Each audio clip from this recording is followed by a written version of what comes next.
Get on your knees and keep your hands where I can see them. The command echoed across the quiet suburban street, sharp enough to pull curtains aside and freeze conversations behind closed windows. Naomi Brooks stopped halfway up the walkway leading to her small brick house, her overnight hospital badge still hanging from her navy blue scrubs. For a moment, she simply stood there, blinking beneath the glare of red and blue lights that painted her front porch in trembling colors. 6 police cruisers lined both sides of the street. Neighbors gathered on lawns and driveways, whispering to one another as flashing lights bounced across parked cars and neatly trimmed hedges. Naomi looked from one officer to another, trying to understand how a routine drive home after a 12-hour shift had somehow turned into the most surreal moment of her life. Her hands slowly lifted away from the grocery bag she had been carrying. The plastic sack slipped from her fingers and landed softly on the concrete. A carton of eggs rolled against the curb and came to rest beside a storm drain. "Officer, there has to be some mistake," she said calmly. Her voice sounded small compared to the constant crackle of police radios filling the humid North Carolina evening air. Across the yard, Officer Daniel Mercer stood near the lead cruiser. Tall, broad-shouldered, and wearing an expression that suggested he had already made up his mind, he watched her carefully. "Step away from the house," he said. "Now." Naomi glanced toward the front window. A lamp glowed warmly inside. Through the curtain, she could see the faint silhouette of her mother moving through the living room. Her chest tightened instantly. She had spent the entire night caring for patients in the emergency department, and the only thing she wanted was a hot shower, a few hours of sleep, and breakfast with her mother before the older woman's physical therapy appointment. Instead, police vehicles filled her street as if a dangerous criminal had been cornered inside her home. "My mother is in there," Naomi said. "She's 72 years old. She's recovering from surgery. Please tell me what's happening." Mercer did not answer. Immediately, the silence stretched long enough for several neighbors to exchange nervous glances. Somewhere down the block, a dog barked before being hurried back inside by its owner. Naomi noticed phones appearing in people's hands. Cameras. Recording. Watching. Waiting. The entire neighborhood had become an audience. "We have reason to believe someone connected to an ongoing investigation may be associated with this property," Mercer finally said. "Until we verify certain information, nobody goes inside." Naomi stared at him. The words felt unreal. Associated with this property. Not her name. Not her family. Not even a specific accusation. Just vague language wrapped in authority. "Associated how?" she asked. "What investigation?" Mercer's jaw tightened. "Ma'am, cooperate, and this will go much easier." A murmur traveled through the crowd. Naomi felt dozens of eyes fixed on her. Yet despite the embarrassment, despite the fear creeping steadily into her chest, she forced herself to remain composed. Years working in emergency rooms had taught her something important. Panic rarely solved anything. She took a slow breath. The evening air smelled faintly of freshly cut grass and approaching rain. Above the rooftops, dark clouds gathered along the horizon. "I've lived here for 11 years, Naomi said quietly. "I work at St. Mary's Medical Center. Everyone on this street knows me." "That isn't the issue," Mercer replied. "Then tell me what the issue is." The officer didn't answer. Instead, his gaze shifted briefly toward the house. Naomi followed his eyes. For just a second, she caught movement behind the curtain. Her mother, watching, worried, confused. Naomi's stomach sank. Whatever this was, it was only beginning. And as another cruiser turned onto the street and joined the growing line of flashing lights, a feeling settled over her that she could not explain. Someone had made a mistake. A very serious mistake. And before the night was over, the truth behind it would change everything. Naomi kept her hands visible as another gust of warm evening air swept across the street. The flashing lights reflected off the windows of nearby homes, turning familiar houses into strange shapes of red and blue. Yet what unsettled her most was not the police presence. It was the confusion. Nothing about this situation made sense. She had spent more than a decade building a quiet life on Maple Ridge Drive. People here knew her. They knew the elderly woman she pushed to doctor appointments every Thursday. They knew the teenagers she had helped after bicycle accidents. They knew the nurse who worked holidays so younger coworkers could spend time with their families. Across the street, Mrs. Henderson stepped off her porch, concern etched across her face. Naomi had checked on the woman after every major storm for years. Tonight, however, Mrs. Henderson looked uncertain, as if she did not know whether to wave or stay silent. Naomi could not blame her. The sight of police cruisers surrounding a home changed how people looked at things. It planted questions where trust used to be. Inside the house, the curtain moved again. Her mother, Lorraine Brooks, appeared briefly in the front window before disappearing from view. Naomi knew exactly what was happening. Lorraine was worried. At 72, even small disruptions could raise her blood pressure. A scene like this would terrify her. Naomi fought the urge to run to the front door and reassure her. Instead, she remained where she was. Calm, measured, patient. The same way she had learned to remain calm when emergency rooms became chaotic. Officer Mercer spoke quietly into his radio. Another officer approached carrying a tablet. The two exchanged words Naomi could not hear. Then Mercer looked back toward her house. His expression did not soften. If anything, he seemed more convinced that he was standing in the right place. Naomi noticed several officers watching her carefully, almost as if they expected her to do something unexpected. The thought was absurd.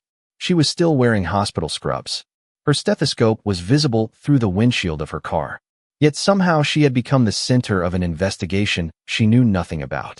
A distant rumble rolled across the sky. Thunder. The dark clouds gathering overhead had moved closer. The air felt heavier now. Along the curb, rainwater from an earlier shower still glistened beneath the streetlights. One of the younger officers shifted uneasily and glanced toward Mercer. Naomi caught a fragment of their conversation. The signal stopped here. Mercer nodded. Then we keep looking. Signal. The word stayed with her. Not suspect. Not witness. Signal. Whatever had brought them here seemed connected to technology. Tracking. Data. Something electronic. Yet that only deepened the mystery. Naomi barely had time for social media, let alone anything that would attract law enforcement attention. Her phone contained hospital schedules, grocery lists, family photos, and reminders to pick up prescriptions for her mother. Nothing more. A sudden creak broke the silence. The front door of her house opened a few inches. Naomi's heart skipped. "Mom, stay inside," she called immediately. Lorraine appeared in the doorway anyway, gripping a cane with one hand. Her silver hair caught the flashing lights as she looked out at the crowded street. Fear flickered across her face. "Naomi," she asked softly, "what is happening?" The question landed harder than any accusation could have. Naomi wanted an answer just as badly. Before she could respond, Mercer stepped forward. "Ma'am, please remain inside the residence." Lorraine looked from the officer to her daughter. "My daughter has worked at the same hospital for 11 years, she said. "There must be some misunderstanding." Several neighbors nodded quietly. The statement hung in the humid evening air. For the first time, Mercer seemed slightly uncomfortable. Only slightly. Then his radio crackled. A voice spoke urgently through static. Mercer listened. His eyes narrowed. Slowly, he lowered the radio and stared directly at Naomi. Whatever information had just come through had changed something. The problem was that Naomi could see it in his face before he said a single word, and the feeling settling in her chest told her the night was about to become far more complicated than anyone on that street imagined. The crackling radio fell silent, but the tension it left behind seemed to spread through the entire street. Officer Mercer remained motionless for several seconds, listening to thoughts only he could hear. Rain clouds drifted lower overhead, darkening the evening sky until the flashing lights became even brighter against the growing shadows. Naomi watched him carefully. Years in emergency medicine had taught her how to read faces. She had seen fear hidden behind confidence, exhaustion disguised as anger, and grief buried beneath silence. What she saw now was certainty. Whatever information had reached Mercer through that radio had convinced him that he was closer to finding something important. The problem was that Naomi still had no idea what that something was. Mercer stepped toward her. His boots scraped lightly against the pavement. The crowd grew quieter. Even the whispers from neighboring lawns seemed to fade. "Ms. Brooks," he said, his voice controlled and deliberate. "We have reason to believe a former military operative may have recently used this address as a point of contact." Naomi blinked. The words sounded almost absurd. Former military operative. Point of contact. It felt less like reality and more like dialogue from a television drama. "You have the wrong house," she answered. "I work at a hospital. I take care of my mother." That is my life. Mercer folded his arms. A tracking signal connected to an active federal inquiry was traced to this location less than 48 hours ago. Naomi searched her memory. 48 hours ago, she had worked consecutive shifts in the emergency department. She had barely slept. Patients, charts, medications, and family consultations filled every hour. Nothing remotely connected to federal investigations had entered her world. What kind of tracking signal? She asked. Mercer hesitated. That information is restricted. Naomi exhaled slowly. The answer frustrated her more than she expected. She was being treated as if she possessed information she had never even heard of. Across the yard, Lorraine stepped farther onto the porch despite the growing drizzle. One hand gripped the railing while the other rested on her cane. My daughter is not hiding anyone, she called out. You are making a mistake. The older woman's voice trembled slightly, and Naomi immediately felt a familiar ache in her chest. Lorraine had spent most of her life protecting other people, raising Naomi alone, working double shifts at a grocery store, sacrificing vacations, new clothes, and countless comforts to provide stability. Seeing her forced into the center of this public spectacle felt deeply unfair. Mercer glanced toward the porch, but quickly redirected his attention. We are simply following evidence. Evidence? Naomi repeated. A signal is not evidence. It is a lead. Several neighbors exchanged looks. One man near the mailbox nodded quietly. Mercer noticed. His jaw tightened again. The situation was no longer unfolding privately between officers and a resident. Every word was being witnessed. Every reaction was being recorded. Rain finally began to fall. At first, only a few drops tapped against windshields and rooftops. Then more followed. Tiny silver streaks illuminated by patrol lights. Naomi looked toward the house. Through the front window, she noticed something unexpected sitting on the hallway table just inside the entrance. A framed photograph. Normally, she would not have paid attention to it. Tonight, however, the image seemed to pull at her memory. The frame held an old picture taken years earlier. She could not see every detail from where she stood, but she recognized the shape immediately. A man wearing military dress uniform. For a brief moment, her thoughts drifted backward. A hospital overseas. Desert heat. The distant hum of helicopters. Long corridors filled with exhausted medical staff. The memory surfaced and vanished almost as quickly. Naomi frowned. Why had she thought of that now? Another voice interrupted her. One of the younger officers approached Mercer carrying a printed sheet protected by a clear plastic cover. Mercer examined it briefly. Then his eyes moved from the paper to Naomi. Do you recognize the name Ethan Walker? He asked. The question landed like a stone dropped into still water. Naomi's expression changed before she could stop it. Just enough for Mercer to notice. Just enough for his confidence to grow. Around them, rain continued to fall softly across the street. And for the first time since the police had arrived, Naomi realized this investigation might somehow be connected to a chapter of her life she had not revisited in years. For a moment, the only sound on Maple Ridge Drive was the steady patter of rain against pavement. Naomi did not answer immediately. She simply stared at Officer Mercer as memories she had not touched in years surfaced from somewhere deep and quiet. Ethan Walker. The name carried weight. Not because he was famous. Not because he appeared in newspapers or television interviews. It carried weight because it belonged to a chapter of her life she had carefully placed behind her when she returned home. Mercer noticed the hesitation. The corners of his mouth tightened slightly. To him, her silence looked like confirmation. So you know him? He said. Naomi drew a slow breath. I met him years ago. The statement immediately triggered movement among the officers. Several exchanged glances. One wrote something into a notepad. Another spoke quietly into a shoulder radio. Naomi almost laughed at how quickly a simple answer had transformed the atmosphere. It was as though everyone had suddenly decided they were standing closer to the truth. The reality was far less dramatic. Where? Mercer asked. During a medical deployment overseas, Naomi replied. I was part of a civilian trauma team attached to a military hospital. Mercer studied her face. And you stayed in contact? No, the answer came instantly. Not for years. The officer did not appear convinced. He held up the sheet of paper. Rain dotted the plastic cover protecting it. We have records indicating communication connected to this address. Naomi shook her head. Then your records are wrong.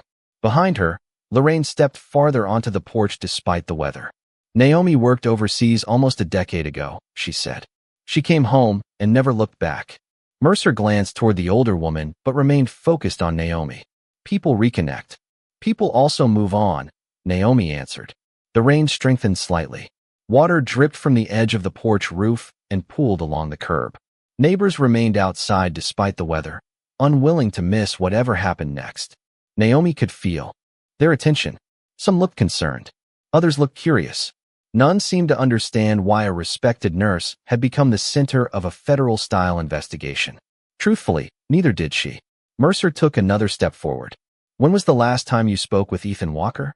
Naomi searched her memory. The answer surprised even her. Almost 7 years ago. 7 years. Yes. Mercer frowned. The timeline clearly did not fit whatever theory had brought him to her street. And what exactly was your relationship with him? The question felt invasive, but Naomi answered anyway. Professional. Her eyes drifted briefly toward the photograph inside the house. The old frame stood exactly where she remembered. There was an incident during a deployment. Several people were injured. I was part of the medical team that treated them. He happened to be one of those patients. Mercer waited. That is all. Naomi almost said yes. Then she remembered something. Not dramatic. Not secret. Just human. A few months later, he mailed a thank you letter to the hospital, she said quietly. That was it. The younger officer standing nearby looked confused. A letter? Naomi nodded. A handwritten letter. The answer seemed to disappoint everyone, expecting something more mysterious. Mercer remained unconvinced. You expect me to believe that is the extent of your connection? Naomi met his eyes directly. I am telling you the truth. Thunder rolled again across the darkening sky. This time it sounded closer. A few neighbors finally retreated beneath covered porches. Others stayed, umbrellas raised against the rain. Mercer looked down at the paper once more. Then he looked toward Naomi's house. We still need to verify several things. Naomi felt frustration rising despite her efforts to stay calm. Verify what? She asked. You have surrounded my home for nearly an hour. You have questioned my family in front of the entire neighborhood. You keep suggesting there is some connection between me and a man I have not spoken to in years, yet you still have not explained what he supposedly did. Mercer remained silent. That silence told Naomi more than words could. Whatever investigation this was, even he did not possess the entire picture. He was chasing pieces, fragments, data points, and somehow those fragments had led directly to her front yard. Then something unexpected happened. A phone began ringing. Not hers. Not an officer's radio. An actual phone. The sound came from inside Naomi's house.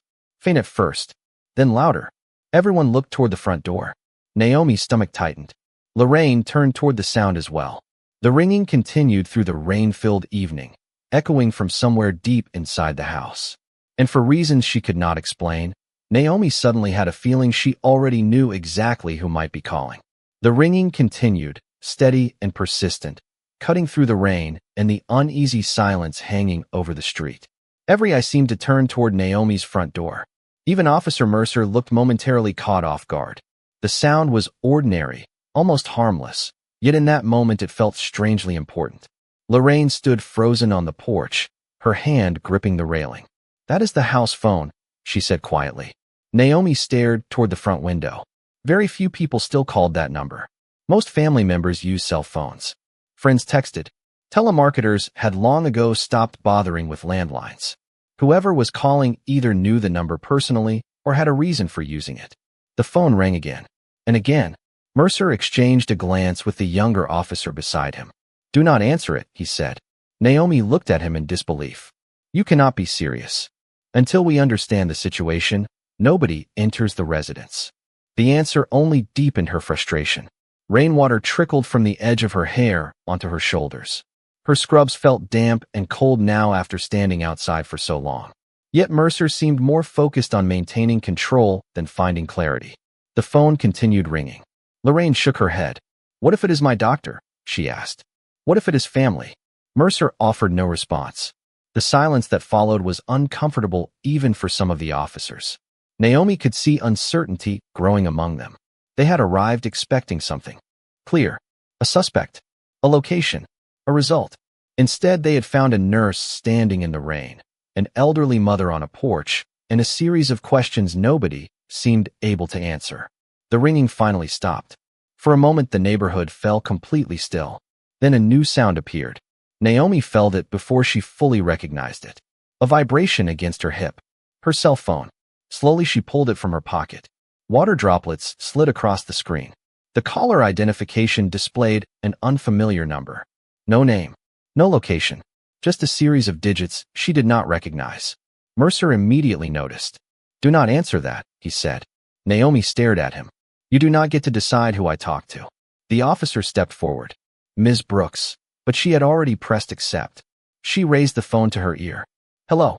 For several seconds there was only static. Rain tapped softly against patrol car roofs. Neighbors leaned forward, trying to hear. Then a calm voice emerged through the speaker. Older. Steady. Familiar. Naomi. Her breath caught instantly. 7 years disappeared in a single moment. She knew that voice. "Ethan," she whispered. Across the yard, Officer Mercer stiffened. Several officers exchanged alarmed looks. Naomi barely noticed. Her attention remained fixed on the call. "I am sorry it took this long to reach you," Ethan Walker said. "I just learned what is happening." Naomi looked around at the flashing lights and crowded street. "Apparently, everyone knows what is happening except me." A faint sigh came through the line. "Then listen carefully. None of this should have reached your home." Naomi felt her pulse quicken. The certainty in his voice was unmistakable. This was not confusion. This was someone who understood far more than she did. "Ethan, what is going on?" she asked. There was a brief pause. Thunder rolled overhead. Then he answered, "Someone is using my name." Naomi frowned. "What do you mean?" "I mean the people looking for me are chasing the wrong trail. And if they traced it to your address, then someone wanted them to." Naomi slowly turned toward Officer Mercer. The officer could not hear the voice on the other end, but he could clearly see her expression changing.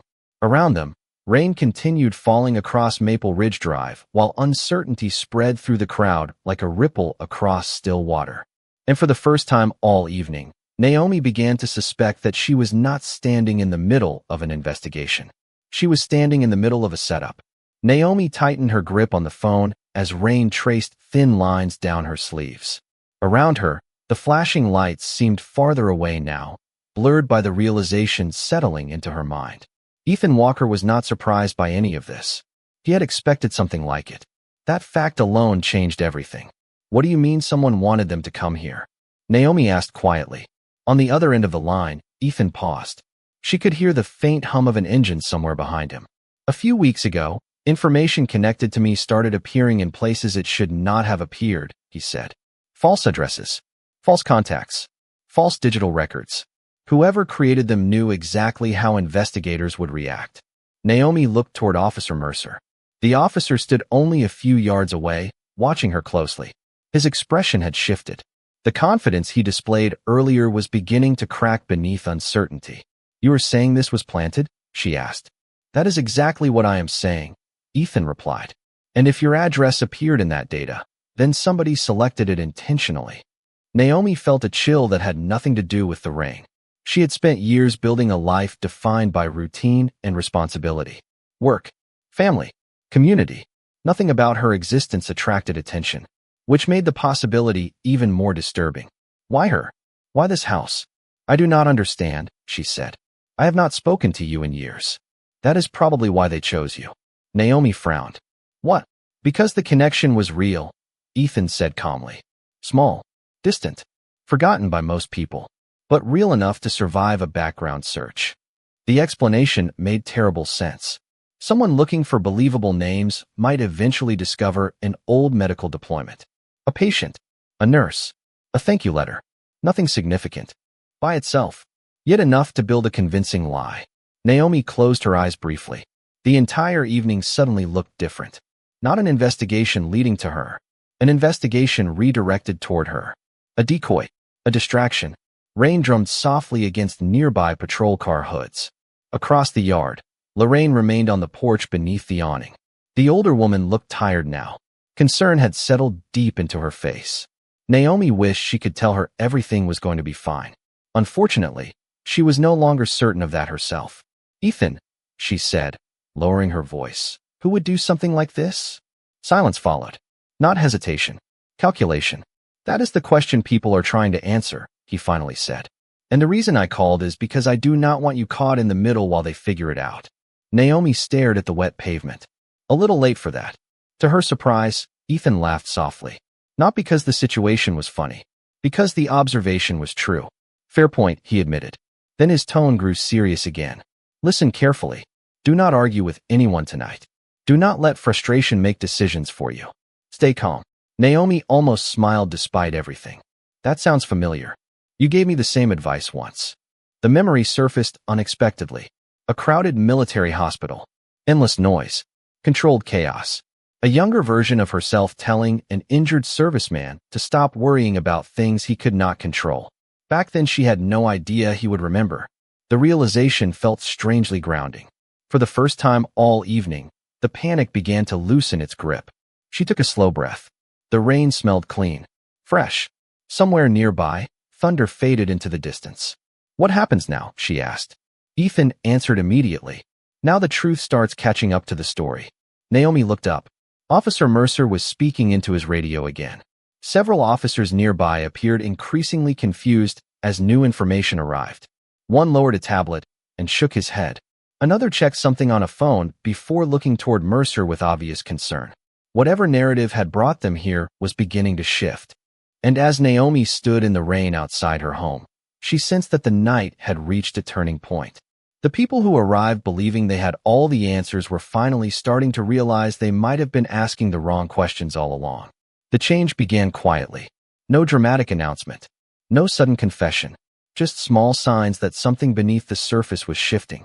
Officer Mercer lowered his radio and stared at the screen in his hand longer than before. The confidence that had carried him through the evening was fading. Nearby officers gathered closer together, speaking in low voices that no longer sounded certain. Naomi remained where she was, rain falling softly around her as Ethan's words echoed in her mind. The truth starts catching up to the story. Then a new vehicle turned onto Maple Ridge Drive. It was not a police cruiser. It was a dark government SUV with no flashing lights and no markings beyond a small federal identification plate mounted near the windshield. The vehicle rolled slowly through the rain before stopping near the front of the police line. Every officer noticed immediately. Doors opened. 2 men and a woman stepped out carrying waterproof folders. Unlike everyone else present, they did not seem surprised by what they were walking into. They looked like people arriving to correct a mistake. The woman approached Mercer first. Naomi could not hear every word, but she did not need to. The reaction on Mercer's face told the story. His shoulders stiffened. His eyes widened slightly. Then he looked down at the documents being handed to him. 1 page, then another, then a third. The rain continued falling as if the sky itself was waiting for an answer. Across the yard, Lorraine watched from the porch with cautious hope. Several neighbors lowered their phones. The atmosphere had changed. Curiosity was giving way to realization. Whatever explanation everyone expected was not the one they were about to receive.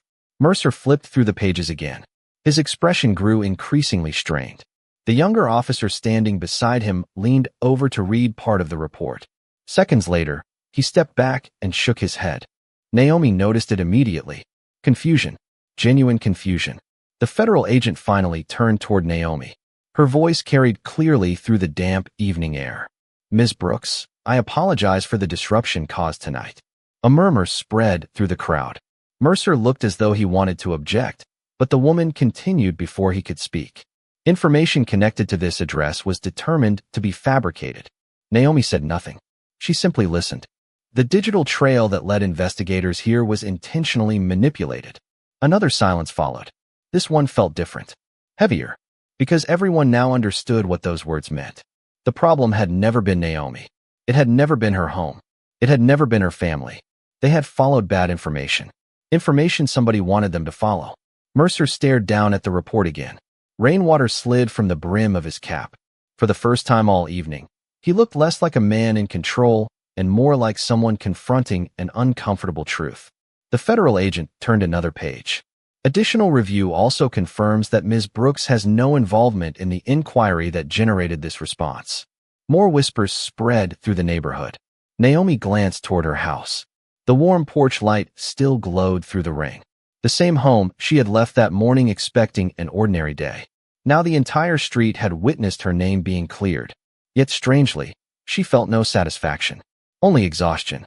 Then the final surprise arrived. The federal agent looked directly at Naomi and smiled faintly. "There is one more thing," she said. "The individual whose name became connected to this address personally contacted our office less than an hour ago."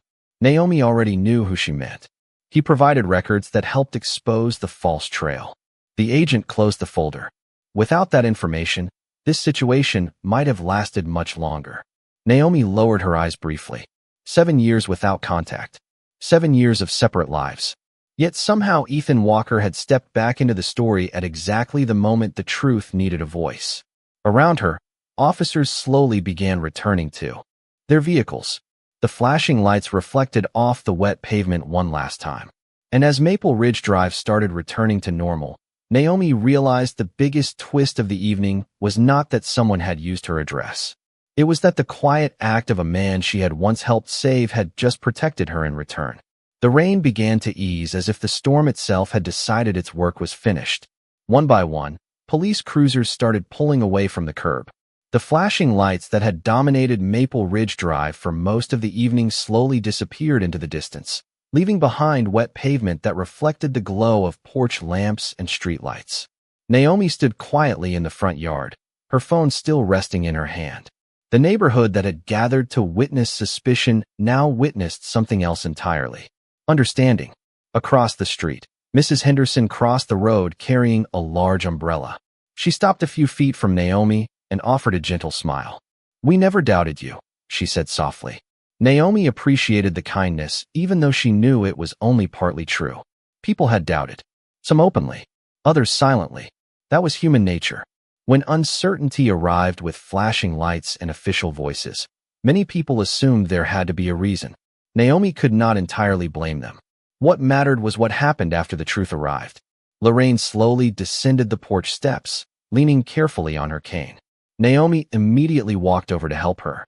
The older woman reached for her daughter's hand and squeezed it. Neither spoke for a moment. They did not need to. The relief in Lorraine's eyes said everything words could not. Nearby, the federal agent finished speaking with several officers before approaching Naomi one final time. "Ms. Brooks," she said, "there will be a formal review regarding how tonight unfolded." Naomi nodded. "I understand. For what it is worth, your patience helped prevent a bad situation from becoming worse." Naomi glanced toward the emptying street. She thought about how easily anger could have taken control earlier. How easy it would have been to shout, argue, or assume the worst about everyone involved. Instead, she had listened, waited, endured. The experience had been painful, but it had also revealed something important. Truth often arrived slower than accusations. The agent handed Naomi a business card. "If you need anything, call me directly." Then she walked away. Officer Mercer remained near his vehicle. For several minutes, he appeared uncertain whether to leave or stay. Finally, he approached. Rainwater darkened the shoulders of his uniform. The confidence that had defined him earlier was gone. In its place stood a man carrying the weight of a difficult lesson. He stopped several feet away. "Ms. Brooks."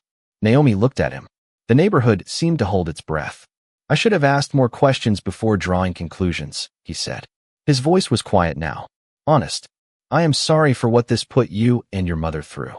Naomi studied him for a moment. She could see genuine regret in his expression, not because he had been caught making a mistake, but because he finally understood its impact. The difference mattered. "I appreciate that," she replied. Mercer nodded once. No excuses. No explanations. Just acceptance. Sometimes accountability sounded exactly like that. A simple acknowledgement of the truth. He turned and walked back toward his cruiser. Moments later, the vehicle disappeared into the night. Silence gradually returned to Maple Ridge Drive. Neighbors drifted home. Porch lights switched off one by one. The federal SUV departed. Soon only Naomi and Lorraine remained beneath the soft glow of their front porch. Then Naomi's phone vibrated again. She looked down and smiled faintly. "Ethan Walker." This time there was no tension in her chest when she answered. "Looks like things are finally settling down," Ethan said. Naomi glanced at the quiet street. "I think they are. I am sorry your name got pulled into this. It was not your fault." A brief silence followed. "Comfortable this time." "You know," Ethan said, "I never properly thanked you back then." Naomi laughed softly. I remember getting a letter. You saved more than a patient, he replied. You reminded someone to keep believing people were worth helping. Naomi looked toward her mother standing beside her beneath the porch light. Then she looked down the now peaceful street. The evening had started with suspicion and fear. It was ending with something far stronger. Understanding. Take care of yourself, Ethan, she said. You too, Naomi. The call ended. The night grew still. And for the first time since she arrived home, Naomi finally felt the weight of the day beginning to lift from her shoulders. The next morning arrived quietly. No flashing lights. No radios. No crowds gathered along the sidewalks. Just the soft golden light of sunrise stretching across Maple Ridge Drive and the faint sound of birds greeting a new day. Naomi sat alone on the front porch with a mug of coffee warming her hands. The rain from the night before had washed everything clean. Water still clung to the leaves of the maple tree in her yard, catching the early sunlight like tiny pieces of glass. For the first time in nearly 24 hours, the neighborhood felt like itself again. Across the street, Mrs. Henderson waved while collecting her newspaper. A jogger passed by and offered a friendly nod. Normal life had returned. Yet Naomi knew something inside her had changed. She thought about how quickly assumptions had formed, how easily strangers had believed a story built from incomplete information. But she also thought about something else. She thought about the people who chose to listen when the truth finally arrived. Inside the house, Lorraine moved slowly through the kitchen preparing breakfast. The familiar sounds drifted through the open screen door. Plates, silverware, the hum of the coffee maker. Small, ordinary noises that suddenly felt precious. Naomi closed her eyes for a moment and breathed deeply. The air smelled of wet grass and fresh earth. Peace. Real peace. Her phone rested beside her on the porch table. Overnight, it had received dozens of messages. Co-workers from the hospital. Neighbors. Friends she had not spoken to in months. Some offered support. Others apologized for believing rumors that had spread online before the facts became clear. Naomi answered only a few. She was not interested in holding on to anger. Carrying. Resentment felt too heavy for a morning like this. Around 9 o'clock, a dark sedan pulled quietly to the curb. Naomi recognized neither the vehicle nor the man who stepped out. He wore a simple suit and carried a small envelope. Nothing about him suggested authority. He looked more like a messenger than anything else. The man approached the porch and offered a polite smile. Ms. Brooks. Naomi stood. Yes. He handed her the envelope. This was requested for delivery. Naomi accepted it carefully. Before she could ask another question, the man nodded and returned to his car. Minutes later, he was gone. Curious, Naomi opened the envelope. Inside was a single folded sheet of paper. The handwriting was familiar immediately. Ethan Walker. Naomi unfolded the letter slowly. The message was short. Thank you for standing with patience when others rushed toward judgment. Years ago, you helped save a life. Last night, you reminded me why integrity matters more than reputation, power, or fear. The world needs more people like you. Naomi read the note twice. Then she smiled. Not because of the praise. Because she finally understood something. The story had never been about Ethan. It had never been about investigations, reports, or false information. It had been about choices. The choice to remain calm. The choice to tell the truth. The choice to show grace even when circumstances made it difficult. She folded the letter and placed it back into the envelope. Then she looked out across the neighborhood. Children were riding bicycles down the street. Sprinklers clicked rhythmically across nearby lawns. Life moved forward, as it always did. Lorraine stepped onto the porch and gently squeezed her daughter's shoulder. Neither woman said a word. They simply stood together beneath the morning sun. The porch where fear had lingered the night before now felt warm and still. A light breeze stirred the trees. Somewhere in the distance, a church bell rang once. Naomi watched the sunlight spread across the quiet street and realized that justice did not always arrive with noise.